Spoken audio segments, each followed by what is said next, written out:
This episode is sponsored by BetterHelp. October 10th is World Mental Health Day, and this year we are saying thank you to therapists. BetterHelp therapists have helped over 5 million people worldwide on their mental health journeys. That's millions of stories and millions of journeys. Behind each one of them is a therapist who showed up, listened, and helped someone take that next step forward.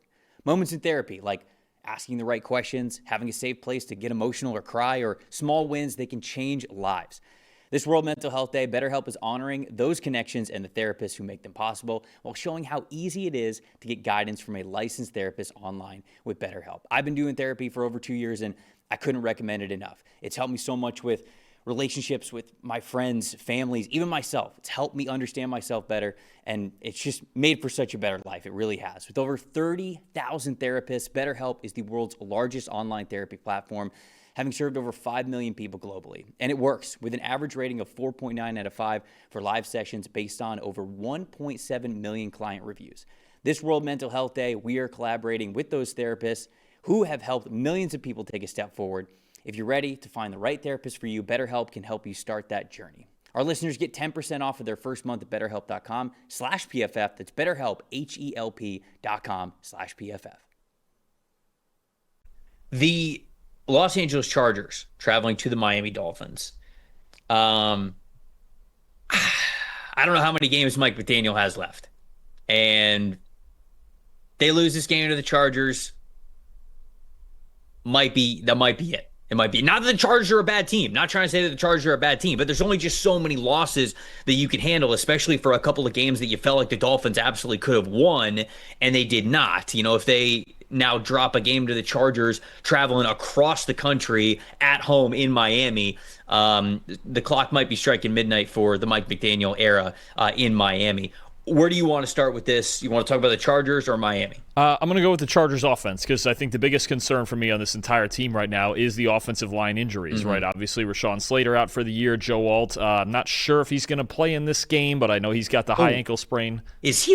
Are they thinking he might play? I felt like he was going to be out at least another week. Well, I know probably. I know they never put him on IR, so it's not the full 4-week minimum, but I'm not sure yet. I would assume he's not, but either way, they've had issues in pass protection the last couple weeks. You take a look at their last 3 weeks in pass protection since these injuries have really started to rack up. They have the third worst pass blocking grade in the NFL over the last 3 weeks. Justin Herbert has been hit and sacked more than anybody else in the league over the past 3 weeks. It is not, if you're sitting here thinking, oh, it's Justin Herbert's fault that they've lost a couple of games, it is not. He's their best player, and he's still been playing great football when he's protected, right? So I think what you have here is something's got to give. Either the Chargers are going to pass protect better this week, or this Dolphins defensive line, which it is one of the most baffling things in the NFL to me this year. With as much talent as the Dolphins have on their defensive line, I would argue it's the most talented unit on their entire team, and they are dead last in every category of grading on the defensive line.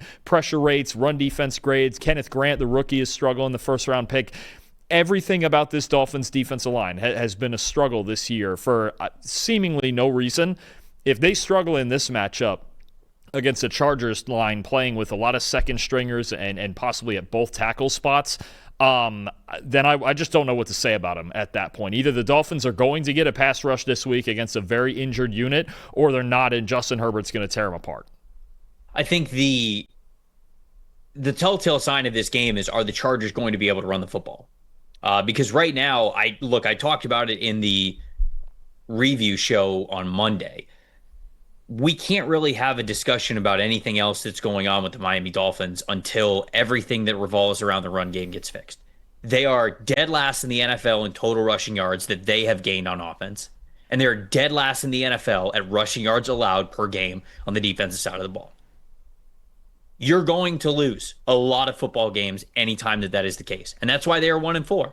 Walt's in the chat, and he's like, hey, Trevor, why aren't you talking about the Chargers potentially losing this game? And the Chargers are not in a great spot over the last 2 weeks. But I do think that the reason why they've not been in a great spot and they've dropped a couple of games is because, one, the injuries, which you talked about there, Dalton, and two, penalties. And the penalties are an uncharacteristic part of a Jim Harbaugh coach team. I think I mentioned this on the Monday show that in the first 21 games of Jim Harbaugh's tenure with the Chargers, his team recorded 8 penalties or more in a single game, I believe just one time. And they've done that twice over back-to-back weeks. I think that regresses to the mean, and we get a much more disciplined performance from the Chargers against the Miami Dolphins this week. And so if I think the penalties are naturally going to diminish from what we've seen over the last couple of weeks, then really it's just mitigating the injuries that's the big issue, which you talked about the offensive line. Now Omarion Hampton is out. What does the running game look like for the Chargers? Because as good as Justin Herbert has played, this offense has been very balanced. If they can run the football against a team that has not been able to stop the run at all whatsoever, then I still like the Chargers pretty comfortably in this game. But if all of a sudden the Dolphins go, hey, backs against the wall, seasons against the wall, everything, and they take advantage of a running back room that is pretty depleted right now for the Chargers and an offensive line that's reeling as well, then all of a sudden I think that, Walt, you could be right. This game could be a lot closer than some people might think. Ultimately, I have more faith in the Chargers. I have more faith in their roster. I have more faith in their coaching staff right now. And I straight up have more faith in their quarterback. 24-17 is the score that I have here with the Chargers winning this game. What do you think, Dalton? No, I like the Chargers as well. I think their defense is the one constant on this team, especially on the back end. Although I'm curious to get your thoughts in a second here on some changes that there was the Joe Flacco trade was the big news yesterday, but there was also another trade between the Chargers and the Baltimore Ravens. The Chargers getting edge rusher Odafe Owe and sending out Alohi Gilman, the safety, to Baltimore. There was a pick swap in there also. I've got the Chargers 21-16. I find that storyline interesting as well, with the Chargers desperately needing some more pass rush help with Khalil Mack out and dipping into their safety depth to go and do it. Miami's offensive line, too. I forgot to mention this when I was talking about the run game for them. 4 out of their 5 starting offensive linemen have a run blocking grade below 44. Not great. Not great indeed. That's how you're dead last in the league in total rushing yards gained through 5 weeks of the season. That's how you get to that point.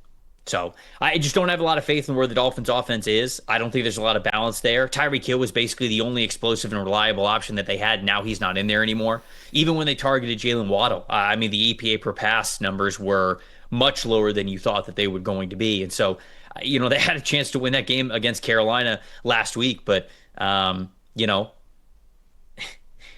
it's just, that's what it is. If you cannot defend the run with not being a bottom of the barrel team in the NFL, you're just not going to win. I'm trying to think of more ways to say it like that, because I'm trying to not just oversimplify it. But the fact of the matter is, if you cannot stop the run and you cannot run the football, you're not going to win this league. That's why they're 1-4.